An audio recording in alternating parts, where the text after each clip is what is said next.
magtawa. Mga baliw ba kayo? Ha?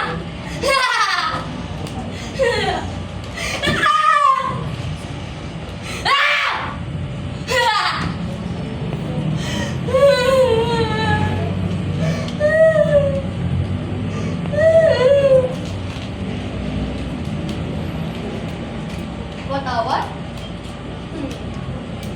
Asan ang watawat ang Pilipinas? Watawat? Ayun! Ayun! Panatang makabayan, iniibig ko ang Pilipinas. Aking lupang sinilangan, tahanan ng aking lahi. Kinukukup ako at tinutulungan. Pilipinong umapanata sa harapan ng bandila. Iniibig tao ang Pilipinas. Kalokohan! Hindi lahat! Hindi lahat! Tumingin nga kayo sa inyong paligid.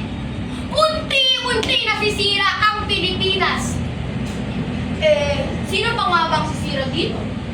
Alangan naman taga-Afrika. Mga Pilipino. Dahil sa mga mali nating ginagawa, unti-unti nasisira ang ating bansa.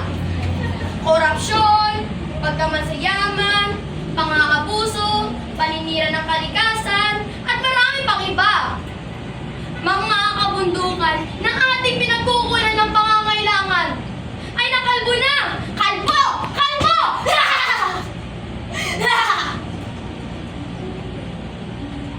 Di nyo ba naisip na sa mga mali nating ginagawa, unti-unti nasisira ang Pilipinas?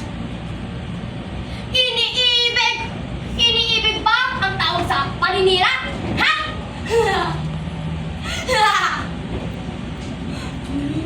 Tulong! Tulong! Saan hihingi ako ng tulong? Nakaliwala ako. Tulong! Tulong! Ang inay ko! Naghihinga! Tulong! Tulungan niyo po ako! Wala akong kalalanan ng inay ko!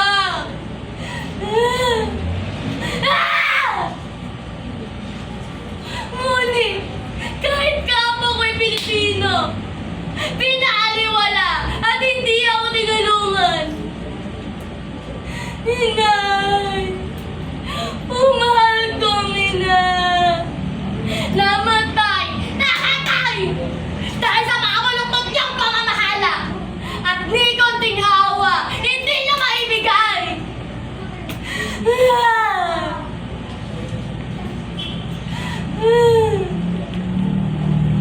Yan! Yan ba ang pagmamahal sa Pilipinas?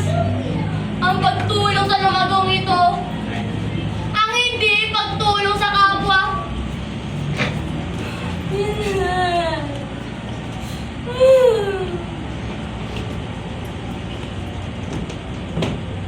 Maging malakas, masipag at manakal. Dahil mahal ko ang Pilipinas, diringin ko ang payo ng aking mga magulang. Susundin ko ang tuntunin ng paaralan. Tutuparin ko ang tungkulin ng isang mamayan makabayan. Ay, wala na pala akong asin. Anak, umili ka nga ng asin. Ayoko nga, nag-Facebook pa ako dito eh. Iba na lang. Tatang ko, hindi mautusan. Sige na anak, kita mo nagluluto din ako. Sige. Ay, si mama? Ma naman, kita mo busy din ako. Yan. Yan ba ang diringin ko ang payo ng aking mga magulang? Mga kabataan, nakalimutan niyo na ba ang pagsunod at pagrespeto sa nakakatanda, lalong-lalo na sa inyong mga magulang? Mahiya ka? Oo, iba noon at ngayon. Pero yung dugong nananalaytay sa inyo ang dugong pagka-Pilipino. Mahiya ka sa magulang mo. Nakalimutan mo na bang naghirap sila sa pagtatrabaho para lang maipakain, ipaaral, at maibigay lahat ng inuubang? Tapos,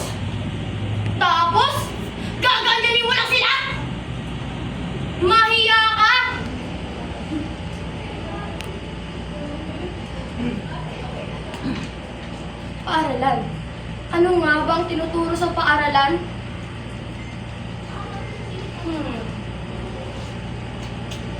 Diba? Ang pagrespeto? Diba? Diba? Teka, pagrespeto? Nangako ka susundin ang tuntunin ng paaralan, pero di nga masunod ang utos ng mga magulang? Na! Amay kami na!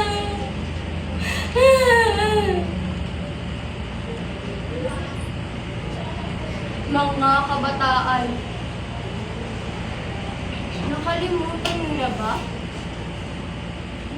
Na pinapaaral kayo para sa inyong mga kinabukasan at para kayo ay may matutunang mabuti? Pero ngayon, bakit ilan sa mga mag-aaral ay hindi nag-aaral ng mabuti? Kayo nga ay masuswerte. Di tulad sa akin, hindi nakapag-aral dahil sa kahirapan. Hello! Masaya kayo maglaro ng computer games. Di mo ba naisip na maraming batang hindi nakakapag-aral dahil sa kahirapan? Tapos, di ka mag-aaral ng mabuti? Di mo ba naisip yun? Ha? Ana, do you have a phone? Oo, made from US sa akin. Sa'yo? Made from Philippines. Duh! No God! Yaya, speak English kapag kaharap ng anak ko. Yes, ma'am. Miggy, here's your food na.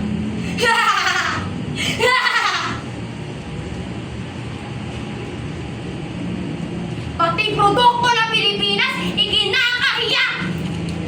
Pati pagsasalita ng sariling wika, ikinakahiya! Hindi ka ba nahihiya? Porket pumuti, tumangos ang ilong, anak, at nakalungan ng dugo mo ng dugong tayuhan! Gaganyan ka na? Hindi ka ba nahihiya? Huwag mong kalimutan na nananalaytay pa rin sa ugat mo ang dugong pagka-Pilipino! Panunumpa at pangako mo ay iyong pinagtatawanan!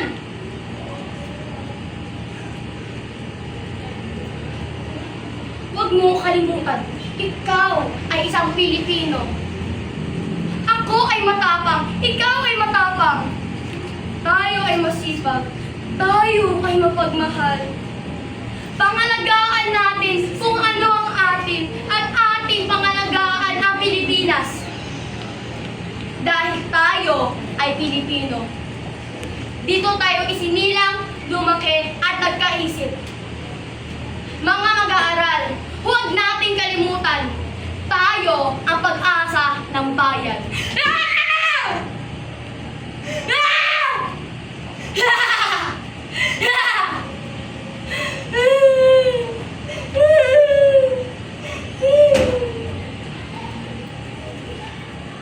Ngayon, sino ang tunay na baliw? Salamat, ikalimang